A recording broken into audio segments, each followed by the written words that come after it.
Hello, my name's Darren and welcome to the Maker's Rage podcast. New Year's resolutions and why we fail. Not to begin 2025 on a pessimistic note, but studies do show that most New Year's resolutions are bound to fail. Sometimes it's because we make them unrealistic, unattainable. Get 6-pack abs by February and never eat junk food again. Read 1,000 books, learn 10 new languages, and wake up at 4 a.m. every day. Maybe most resolutions aren't that extreme, but the main reason we fail is because we're impatient. We want to see results quicker than it takes for them to manifest. And we don't adequately plan for the fundamental changes in behaviour that are needed. Changes that are painful, at least to begin with. And the older we get, the more difficult it is to overturn long-ingrained behavioural traits, like the 40-a-day smoker who automatically reaches for the cigarette in response to the smallest stressor, because it was a long time ago they surrendered their will to this habit. Or giving up sugar, one of my weaknesses. Even knowing diabetes runs in my family didn't stop me going overboard, but I've certainly reduced my intake significantly since I made a resolution several years ago. But I did so gradually, by making small substitutions in my diet over time. But whether trying to give up bad habits or adopt good ones, it's by going cold turkey in the former case, or balls to the wall in the latter, that we set ourselves up for failure each year. And yet we still begin each year full of good intentions. This will be the year I finally, fill in the blank. Day one is easy enough, maybe week one. But then after a short period of time comes the discomfort, the pain of acclimation, and your resolve evaporates. Notice how full the gym is in January, and how every year the resolutioners drop away gradually, until by March, the latest, it's the usual suspects that are left. In the end, resolutions are made to be broken. They're like oaths to ourselves, which we readily break because we don't mind disappointing ourselves. We're used to it. Nevertheless, with each new year comes the prospect of a new beginning, like a spring cleaning for the soul, like purging ourselves of the old in preparation for the new.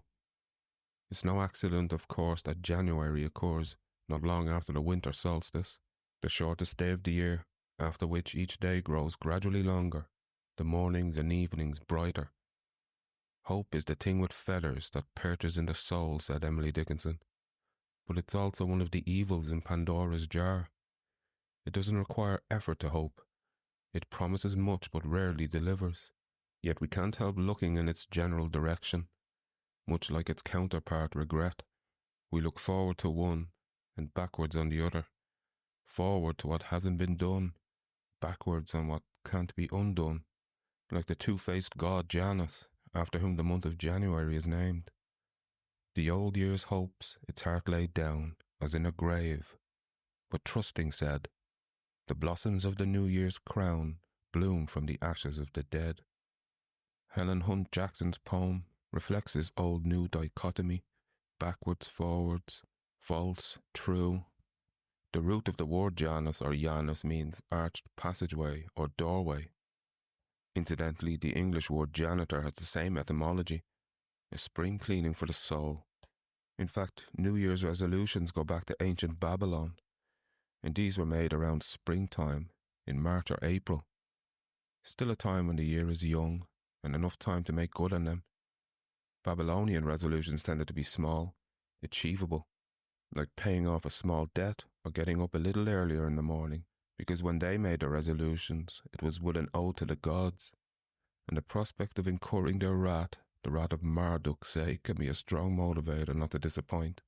As mentioned, these days we vow only to ourselves, the consequence being yet another regret to throw backwards on the ash heap. Making our resolutions public might help. Even telling a few close friends or family members might keep us accountable. It has to be someone you'd hate to disappoint. You may no longer believe in the gods, but I hope you still believe in your friends. And what are the most common resolutions that we make each year? To exercise more, lose weight, eat healthier, because of course we want to live longer. And with each new year, despite the year being young, we're reminded that we're actually getting older. Getting better organised is another one. Could be decluttering the house or just improving time management skills. Saving money, or just being more financially responsible is another popular one. Learning a new hobby or skill, a new language, say. or dropping a couple of grand on the Stratocaster that ends up silently adorning the wall. Reading more is another one, expanding the horizons of the brain, and travelling more, the horizons of the soul, to spend more time with family and friends, the cats in the cradle and the silver spoon and all that, to reduce stress or practice mindfulness. It wasn't stress that killed the Buddha, but a tainted piece of pork. And what do most resolutions have in common? To be more active, to practice self-discipline.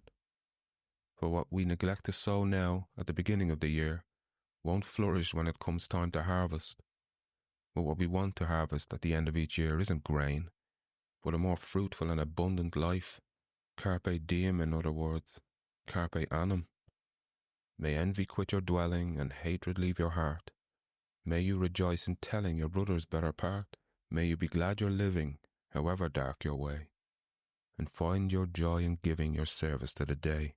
So much of the poetry that involves the new year recalls the two-faced god Janus, and the duality mentioned of the old and new, the false and true, the blossoms of the new year, the ashes of the dead.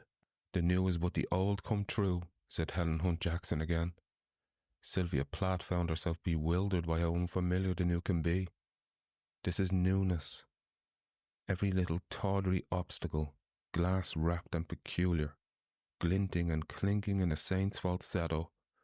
Only you don't know what to make of the sudden slippiness, the blind, white, awful, inaccessible slant, the shock of the unfamiliar, the discomfort, the solastalgia as opposed to nostalgia, the distress that is produced by environmental change, and any resolution will by necessity incur such a change. Platt's use of the word slant here recalls Emily Dickinson. There's a certain slant of light, winter afternoons, that oppresses like the heft of cathedral tunes. I've seen that slant of light on my way to the gym after work in January, when I just wanted to go home and collapse in the bed. But resilience is a muscle. It grows stronger the more you exercise it. And soon I came to love that light, even miss it during summer afternoons.